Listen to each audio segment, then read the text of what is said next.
Tell me, imagine you're at a bar, coffee shop, whatever, and somebody asks you who you are. What would you say the answer to it is? I would say, we're starting with this, right?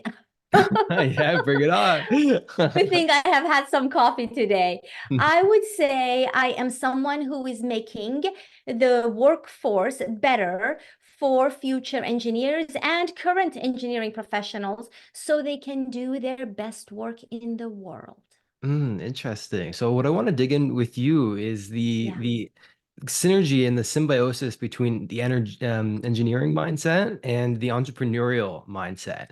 Because at the end of it, you're still imagining what could be and then bringing it to fruition, whether it be building physically or intangibly online, what have you. So, Right. where do you see that connection? How do you look at the two of them?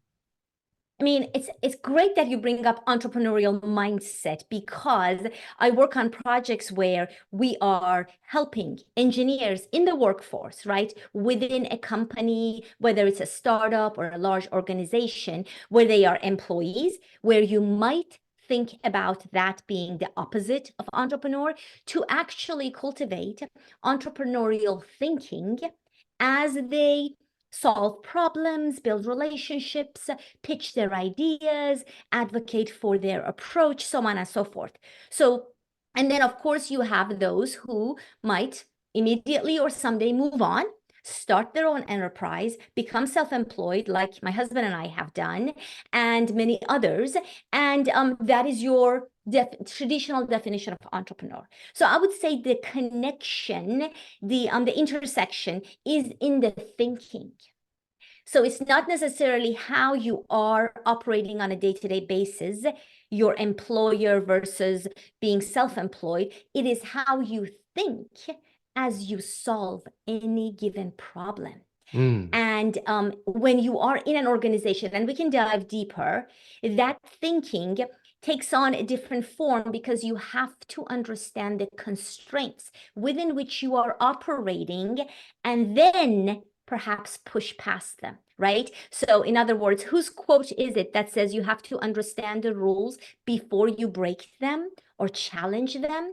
So, you have to understand that in an organization. Now, as an entrepreneur, self-employed, you have more room to play, but then there are risks and you have to own all the consequences and you are at the end of the day responsible for all of it, right? So it's different ways to play with that entrepreneurial thinking, but I think it applies to all, and in fact, not just engineers, anyone who's out there building a career or a company for themselves. Yeah, true. Damn right. And so that's what's interesting is first identifying the constraints. And so let's say you're looking at a problem. Is that where you start? You identify the constraints and then see how you can get past them. So is that right? You wouldn't start there. I would Okay. say you would really try to understand what is the problem, who are the Mm, stakeholders. So mm, let's take the corporate scenario because that way we can use the right verbiage. So in a corporate scenario, let's say you're an individual contributor engineer, the first 5, 7 years of your career, you are not necessarily managing people or managing big projects. So you're just roles and responsibilities that you have. You're given a problem to solve. You need to understand the problem inside and out, something you don't want to rush. Then you need to understand the people impacted by your solution. And starts with the internal stakeholders. So there's going to be an executive sponsor who needs to look good, and this problem solution needs to make him look good for maybe his upcoming promotion. There's always the the politics side of it, the dynamics that you need to be aware of. There are the customers. Maybe these are the customers who have never solved this problem. Maybe they had 3 other companies solve it and they weren't happy, and now they're coming to you as a last resort. You need to understand that history and dynamics. So the people who are affected, the actual problem, and then we mm. move to the resources at your disposal and the constraints within which you need to operate. Usually that comes down to resources, budget, and timeline. And those I believe are up for negotiation, for lack of a better word, because you might think it needs to look a certain way. But then, as an entrepreneurial engineer, you want to ask questions that help us move into the future. whether that is a technology, a way we use certain resources. And when we are doing that, and the work that I teach, Kyle, is that as you are thinking with the entrepreneurial mindset, can you also bring your character into that? Hmm. What are your values? What are the ethics? Is this really the best solution as it impacts society, economy, other cultures, other, not cultures, but other people? The trickle down effect of that, right? Because we have a lot of complex problems these days, and we can't just solve them mechanically or clinically. We Hmm. need to think about the ethics, the ethical solutions. And so you might even be challenging the constraints by doing that. And that needs to bring in your entrepreneurial thinking. And also, very important, once you decide how you want to move forward, how to communicate those ideas to those stakeholders so you get their support, not alienate them. I love that. Yeah. See, instead of the typical engineer would look at it as a problem, a thing to be solved, something And to, it is, but it's right. But more. then there's also Yes, the ethical, the political, all sorts of different, always. Yes. aspects that you have to take into account because at the end of the day, you're dealing with people that will be dealing with the things that you're building and Yes. constructing, right? Both internally Yes. and externally, customers and coworkers, employees, The whatever it might be. ecosystem, right? The Yeah, the entire ecosystem. ecosystem. Yeah. And the impact goes far. And you need to educate yourself to connect those dots. You need to be responsible for the things you put out there in the world, right? And those are skills of understanding and connecting the dots. I would say engineers can be very good about that as long as they think about it. But then communicating those ideas, right? Advocating for the ideas, building the relationship, getting the trust of the people who can actually move things around to help you make that decision on a larger scale. You need to understand the communication, leadership, emotional intelligence skills that I passionately teach and train on. And I hope more of us do that so that our engineers are well equipped. What got you into that? It's an interesting angle that you took into it because, like I said, Yeah. engineers look at it as things, and you got to take the whole scope into it. So, what got you started, and what gave you that niche? I mean, it was sort of an invitation to go to Duke University and do a communication and leadership workshop for a graduate program in STEM. It wasn't even engineering, it was data analytics. Hmm. And I'm over here looking at industry and my coaching with professionals. I mean, I have a master's degree in engineering, but I never saw myself working with academia. And that opportunity a few years ago, not even that first one, but multiple ones that followed, where they're like, oh, that was a really good workshop, come back. It just made me and my husband, Andy, we're partners in this, curious. Like, that's interesting. I come from engineering, I worked in engineering, and I was sort of an anomaly, right? I left engineering. But I am passionate about leadership, communication, being savvy when you're having these crucial conversations, and the softer skills. And when I was asked to do this workshop, it just made me think this is interesting. Like, I am uniquely positioned and passionate about teaching these skills. And why am I passionate? Why are we passionate about anything? Yeah. Because we have struggled with it on a personal level, and we want to make that right. And you're You pissed off know? about it. I love it. You can feel the Well, passion. I mean, you have to channel the disappointment and the rage. I did use the word rage, didn't I? However, anger is a good thing, as Maya Angelou tells us, as long as we express it in the right way and channel it so that Hmm. future engineers understand hiding behind their computers, shying away from conversations will not serve them. They might be able to stay employed. Their skills are very valuable, but we don't want them to just be employed. I want them to rise through the ranks and be in positions of influence so they Mm. can make the changes that they need. And to do that, it is impossible to do that without communication and leadership skills. Yeah, you can Not have all the in skills in the corporate. world, of course, Yeah, right? Because like you said, you're not just dealing with things, you're dealing with the people that interact with always the dealing with things people internally and externally. Yeah, so it's a and huge make part things of it. happen. Yes, Right, yes, yes, interesting. yes. And so, throughout school, in getting your Yeah, master's in engineering, for example, there was not much taught about the people, the psychological zero, aspects. Exactly, zero, right. And so it's zero. necessary because it's almost like a let's say a chiropractor that gets out of school but doesn't know how to get clients because he was never taught marketing. There's these interpersonal skills that we've got to Happens take all into the time. account to have Hmm. success. And you need a Yeah, real balance for that. And I think that that's what you're bringing to the people that you yeah, help. So it's I interesting. Why, know. why don't we go through And your you book a know, little bit?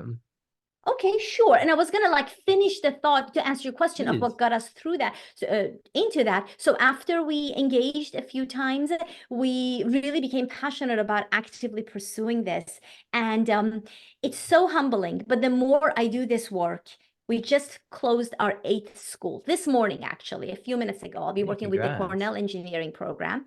Nice. And the more we do this, the more I realize no matter what school, whether it's a private Ivy League or a public university, the students who come through, they have good intentions, they are brilliant, but they don't really have these skills and don't even know they need to have them. So there is work to be done there. And I hope others help us because I don't know anyone else who's doing this kind of work. So I just wanted to finish that thought. Yeah, absolutely. No, it's necessary. It totally is. And yeah, I applaud you for that. Absolutely. And Right. I want to walk through your book, kind of give the Okay. interpersonal skills that you help people develop. Uh, we can kind of walk through the main points, the most influential, the most surprising points. Some people Sure. read them and they say, wow, I never freaking thought of This that. book, because I've Yeah, written some fun recipe books too, but this is my serious book, I like to call let's go it. with a The serious book. Serving Mindset. Okay, well, I'll give you the premise, right?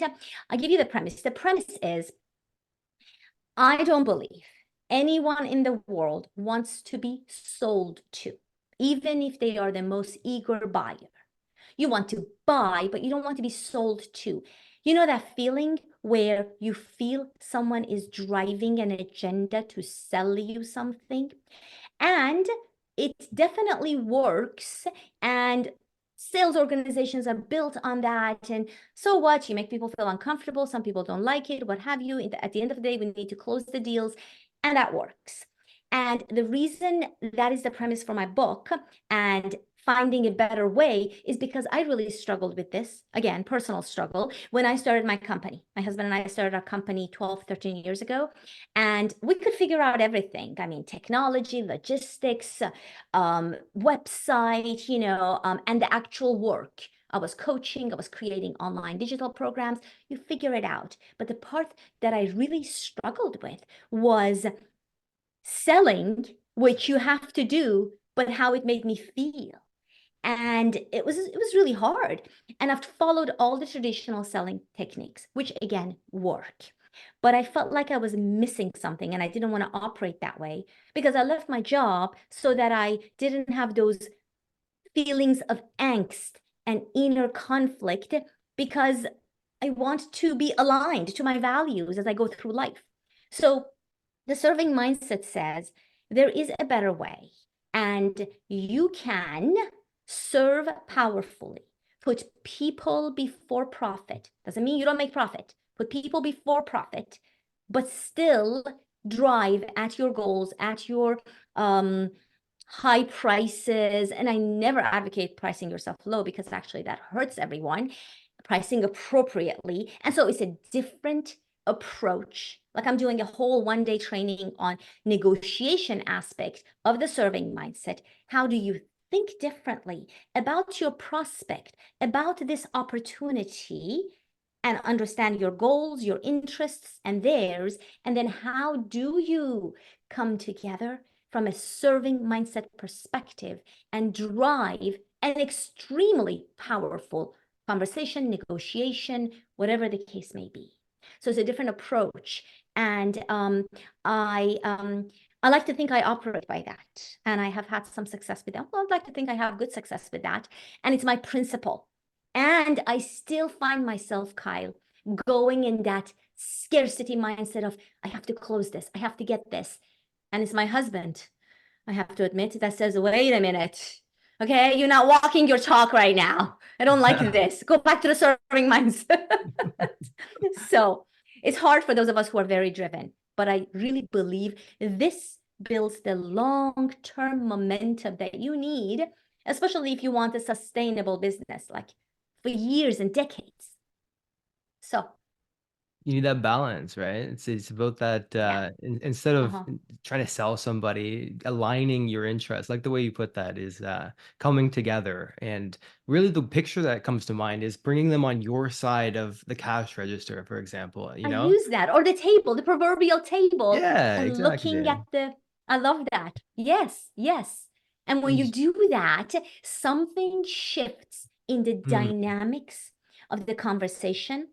If there are yes. tensions, they reduce and we put ourselves at ease. And this is not at all in any way manipulating or putting on a serving front where really you're at the bottom driving your agenda.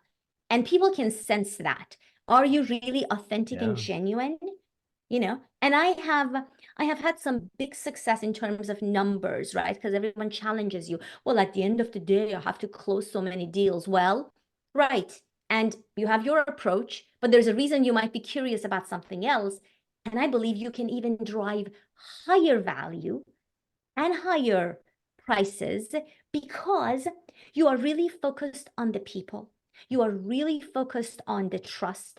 You are not coming from that scarcity mindset and you are committed to the process, but unattached to the outcome.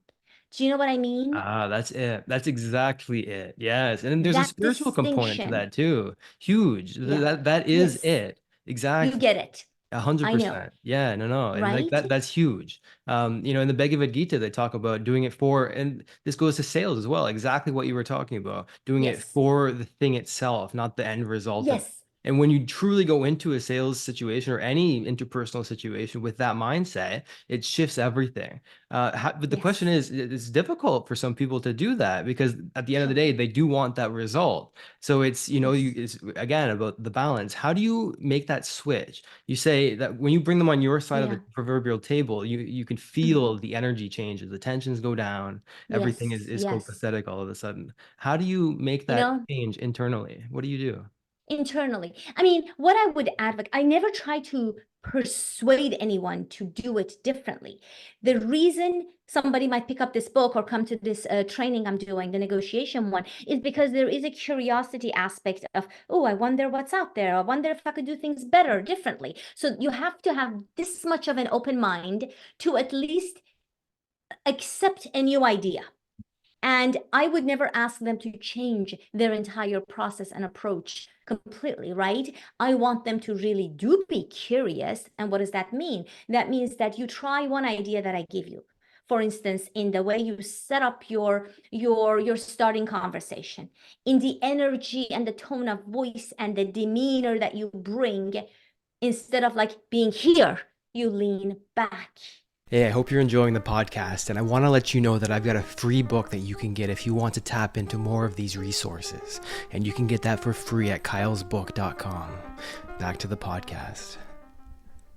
The way you listen, like I would give them a bite-sized change to go and experiment with and then observe if anything changes, if the response, the reaction changes. Mm. The particular area that I really want to teach with the serving mindset, especially for business owners who want to actually charge higher prices, right?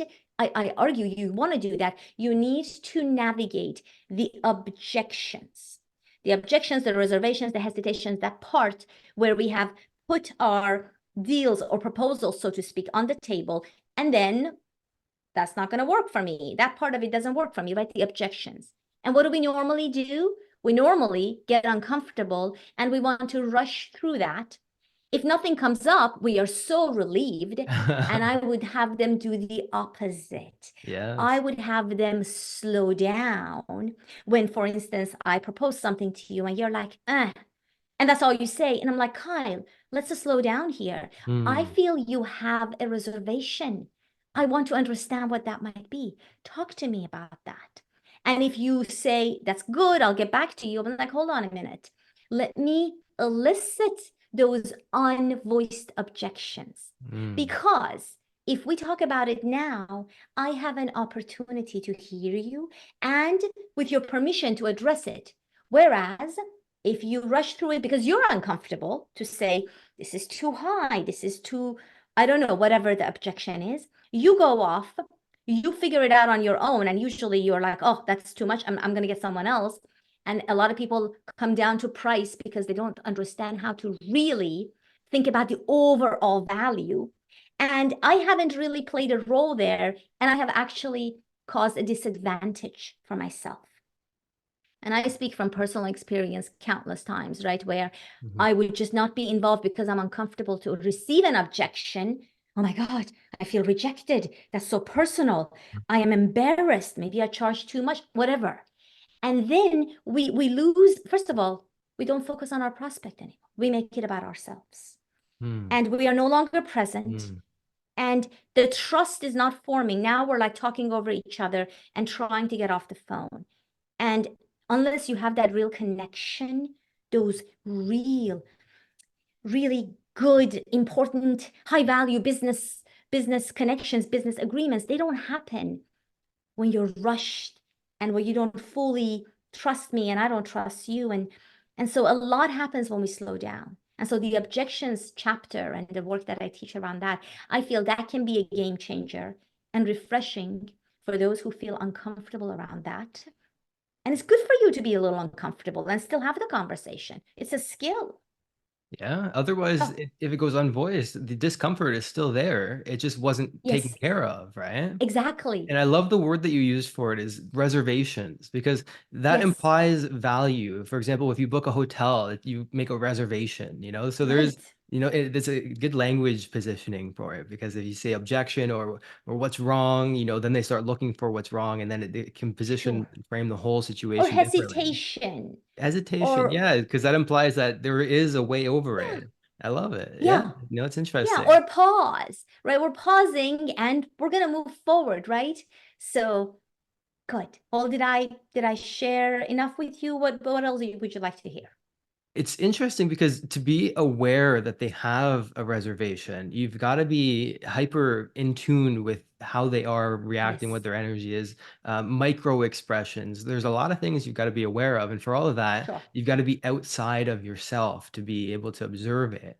And so that's probably a good place to go is how do you really start to take yourself out of the jar, if you will, so you Hmm. can see yourself from their point of view to understand to feel the world from their lens, from their experience, and Sure. be able to first of all identify that there is a reservation, Hmm. and then be able to um, elicit the proper ones right, Yeah. beyond price. What are the real beliefs that are preventing them from making a Yes. decision, and then The being able real to concerns. go I ahead. mean, there's so many elements of that. Fortunately, in a big part of these business negotiations, people voice their reservations if you just give them the space. You Yeah. don't have to do Mm. massive detective work, right? They're like, well, that doesn't work. And price is one of them. But if you have the right language, and I have a lot of language, open-ended questions delivered in a very sincere way that brings up more of that concern, the concern behind the concern, the real concern. Mm. Yes. So you need to have the language. And so, but as far as like you mentioned some really good things, right? Body language, reading body language, being aware of having a connection with someone. And that happens through having a relatively similar pace of conversation and movements, and also priority, which speaks to whether you are a very task focused person, very much business and talking shop, or more people and the dynamics that go around that, and being able to mirror that style so Mm. that you can better understand this person's true priorities, right? And so mirroring, not copying, but mirroring, especially if you're drastically different. is key. Reading facial expressions. If someone's avoiding eye contact with you constantly, well, it could be many things, yes, but it also signals discomfort, not being able to say what they really want to say. And you don't want to make them uncomfortable, but you need to create space and invite that objection, that reservation, and do make effort to bring them in and listen and learn. You need to be well informed as a person driving the negotiation so you know what to do. Because how often, and I'm sorry, I don't know whether you are running your own business, what have you, but how often might have you might have gotten off the phone and had to guess what the other person is thinking, feeling about a proposal, right? And it's been on your mind. And I would like to have us have more conversations about that. So we remove the guesswork because it's just not productive. And also any kind of conversation where you're slightly uncomfortable, but you have similar goals, it builds rapport, it builds trust. People come closer, even if we're disagreeing. Like, we're going to have a really honest conversation about how difficult it is right now for me to provide funding to bring you in to do our workshop. Well, thank you for telling me that. Mm. I empathize with that, right? Your funding has been cut. Maybe do I have your permission to be in touch for the next semester? And let me tell you, I've done those exact strategies and I have come around and I have done the work because I waited a year. And why not? I'm investing in the relationship now and in parallel, investing in all the other ones. Let it come through a year from now. And that trust that builds when you show that level of savvy and professionalism, that is powerful. And you feel good. It's all about Yeah. us feeling good driving these conversations with the serving mindset. Hmm. And yeah, you mentioned something interesting, which is going into it with the mirroring, and then eventually, once you're mirroring, you can actually start to lead. So yeah, you can Yes. model, and then lead. So then Learn. you can take the leadership role, and they'll be a lot more receptive to it because you've been letting them lead too. So there's a sort of Yes. reciprocity bias that's been kicking in the whole time too, and then like you can Mm-hmm. start to get the answers to the reservations when you ask for them, respectfully, and not saying like, oh, you're not doing this right now, why, kind of a thing. We're Of course confrontational. not. There's Right. there's a more there's a better way to go about it, which, if I don't get the sale on the phone Right. immediately, then there's say, oh, let me go think about it, let me talk with somebody, blah blah blah. That means that there's some kind of reservation, and you can actually see it Yes. play out in the real world when you ask, Yeah. okay, so what would I have to say to get us to make a decision here Yes. today? Either way. And then you could just start to really get to the juice of it that would have otherwise gone to the wayside. And you can see it Yes. once you start to talk about the things that Let's they talk weren't about it. voicing, you can actually see it play out and they can change their mind or make the decision that's beneficial for them. Either way. Yes. And that's really helping them come to your side of the table instead of Yeah. having that confrontational, you're on the other Yes. side, we're playing against each other kind of a vibe. Yeah. All of that, everything you said. I mean, you are giving them permission Yeah. to say to you, this is not going to work for me, and you're not going to take it personally because they don't want to Yes. disrespect or offend you. And even though they won't, maybe you need to be more explicit about that. I would love to hear your concerns right now. Any objections you have. This is a space for us to explore. And I have all kinds of phrases that makes you feel comfortable to say what's on your mind so we talk about it and help you and figure it out here instead of you going off and changing your mind. Like, even if you make the sale on the phone, what is it called where you buy when Buyer's you're remorse. pressured? Yes, you can have buyer's remorse, exactly. And you can have people back out. So Yeah. that's even worse, I think, than slowing down, but also getting commitment. We mutually Yes. agree to Mhm. regroup. Do I have your permission to reach back out in a week if I haven't heard from you? And then you do reach back out. So you don't just leave it. You know where you are and what your actions are, and the same for them. And when we agree rather than, oh, my expectation was, no, we mutually agree, then we honor that. We often honor that. And Mm-hmm. it just leads to a much better experience so that you can do it again and again.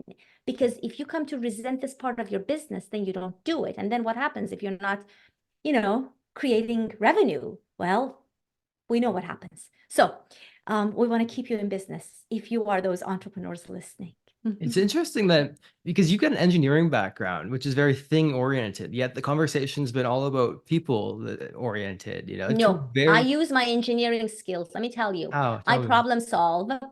I use my logic more than anything when it comes to relationship building. Interesting. Logic, like did you take logic classes? Oh, yeah. And like complex logic and workflow. And yes, I like to think I have some emotional intelligence that has matured over the years and decades. However, I am very much logical and analytical. Like my husband and I do brainstorming sessions for like big strategy for our business. There's a lot of logic that we put into that. And all of it is relationship building, follow through, follow up, cold outreach, you name it. But you can apply logic, and that's not engineering. Of course, it's like one tiny element of engineering, but that mindset and thinking of problem solving to people challenges, if you will, relationship Hmm. challenges. How So is you that, should try it. how do you think Uh-huh. that differs based on what most people do? Because if the Yeah. typical is A and you do B, what are the differences between the two, and how do you think that's benefited you? I mean, and I get emotional too. Let me tell you, like I have had to really, really learn to step out. You used this earlier and observe myself. Hmm. I mean, years of it. And I know that it has sabotaged my career earlier. But then, I didn't have the resources and tools, and now I do. So it's not just like I'm purely logical, but I think that I mean, you just have to build on your failures and mistakes. You have to be open to learn and do what I call the inner work.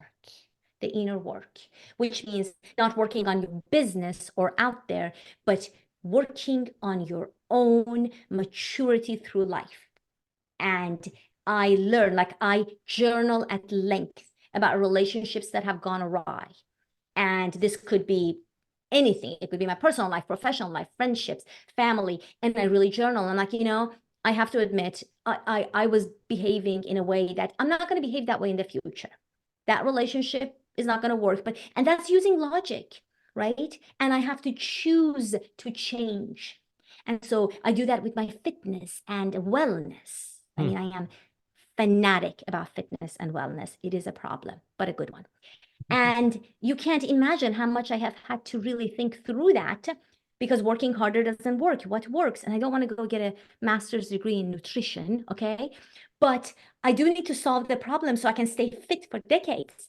And so there's a lot of inner work, journaling, and being open to change, which is the best thing I can tell you as far as, growing older. They say you can't learn new tricks or whatever those expressions are. No, that's not true at all. I mean, the best changes come when you are mature and you have the wisdom of, hindsight. And now you can make the real good changes and really come into your own being. Hmm. So being open to that, I think, has helped me. I don't want to give all the credit to my engineering. I want to give most of the credit to myself. Yeah, but it's So interesting. Like you were predisposed to be an engineer, to think about things logically like this. And that is funny. it's unique, especially for a woman, because typically Uh-huh. women will think about the world through a person lens. And lots of psychologists are women as opposed to men because they view the world. Huh. It's a feminine trait to look at it from a person lens. That a lot of my personality is feminine in that regard because I look at the world through the psychological lens as opposed to the Okay. hyper logical, which is Sure. more so the engineer would look at the world through, things, Hmm. how to solve. Maybe. I No, you don't know. I disagree? don't know the Okay, numbers. I okay. mean, sure, we could do the majority and the statistics and like we don't want to go down that path because there might be reasons why women behave a certain way versus men. But I hear you. There is That's a a different certain path. That's a whole warmer different path. energy. Yeah. Yeah, there is the feminine energy and the masculine energy. And maybe the pure analytical logic might fall into the masculine. I don't know. But at the end of the day, what you want to do is you don't have to be an engineer, in other words, to do everything I shared with you here. You do not. But you do need to really be honest with yourself. And Mm. most of the time, Kyle, we're just kidding ourselves. Oh, I'm going to start this program. Oh, I'm going to work out every day. I'm going to study French every day. And you say that and you have good intentions, but if you have said that for years and it hasn't happened, you need to be honest with yourself and either say, I'm not going to do that. I'm going to stop kidding myself, or I am going to do that and I'm going to find a way that's going to work. And I call that self-discipline. Mm. And I think it's the best thing you can do for yourself. You build that self-discipline and you push through the times when you're not motivated, which is almost all the time for all of us, then you just uncover things about yourself and you can make new changes and you can do the inner work. And I'm not making it sound simple. I mean, we only have a few minutes. I can talk about this all day, but the inner work has a lot to do with the way you form those relationships and habits in business and in your professional life.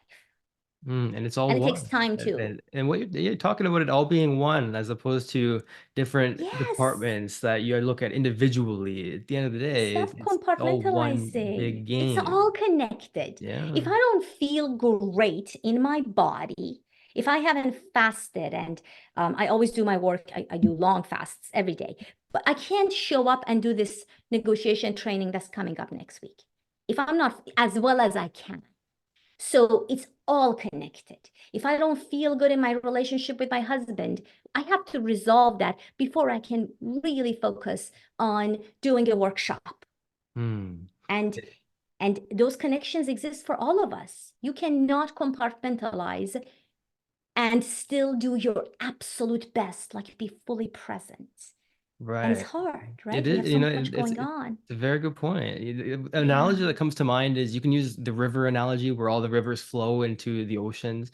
I like to Yeah. use the road analogy. Like we all live on the same Okay. road. It's just that there are Huh. turns along the way, but it's all one road. They're all connected. You know what I mean? And so I it's do like, like that. yeah, Hmm. right. So it's the oneness to it all. Like you can look at them Yes. individualized, but at the end of the day, it's one game that we're all playing, and we're all Yes, in it yes. together in that And I way. actually like to connect that with the engineering work. So if we could just circle back to that for a second, Mm. you doing whatever work you're doing on that project is connected to a larger and larger ecosystem. Maybe not today, but maybe 10 years down the road or, 100. And so feeling that connection rather than this is an isolated project Yeah. with Mm. isolated outcomes and impact. When they feel that connection, I think we have more compassion. We have a better perspective. We can think better. We can ask better questions, and we can influence decisions in a way that moves in a better direction for all of us. So yes, the Beautiful. oneness is big. I'm glad we came to that in this conversation. It's been an interesting conversation. Let me ask you this. If I were to ask Okay. you any question that you think the answer would provide maximum amount of value for an entrepreneur, for somebody who's looking to grow their business or even their Yeah. career, what would the question be? And then answer it for me. I did want to hit self-discipline, mindset, emotional intelligence, thinking analytically and logically about problems, but not needing an engineering degree. And Mm. I mean, entrepreneurs, I would say you need to love what you do. Maybe not every bit of it. I mean, I don't like the accounting and the logistic and this technology. Believe it or not, if I have a technical issue, Andy, my husband, is technical support. He's also other departments. And I'm an engineer, but I'm like, I don't want to deal with that. So, but I would if I have to. But the core of my work that I do, I love it. And if I don't love it, I need to find something that I do.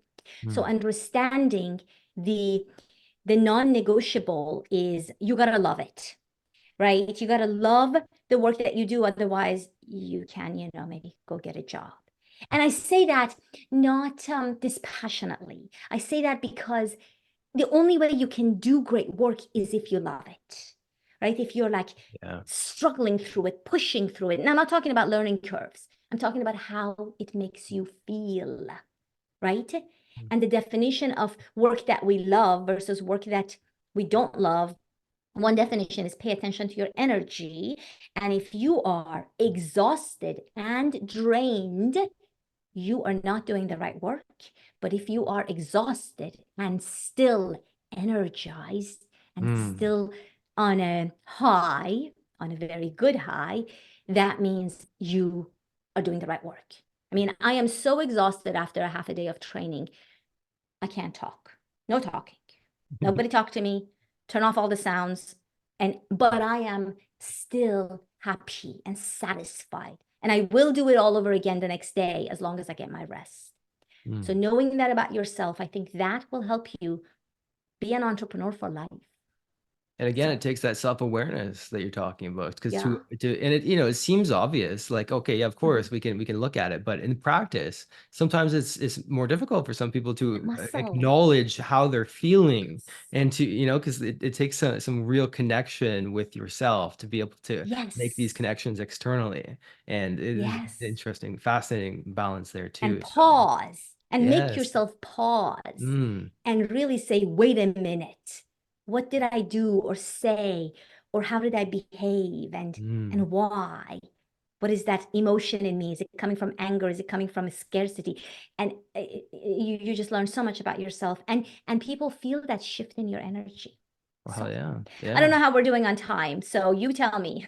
No, yeah, we'll leave it with that. No, it's fascinating. And I think that's when journaling comes into it too, because Yes. for me at least, it helps me identify what is Mhm. energizing. It's exhausting but energizing. It's a funny way of putting it. It's exactly Right? right.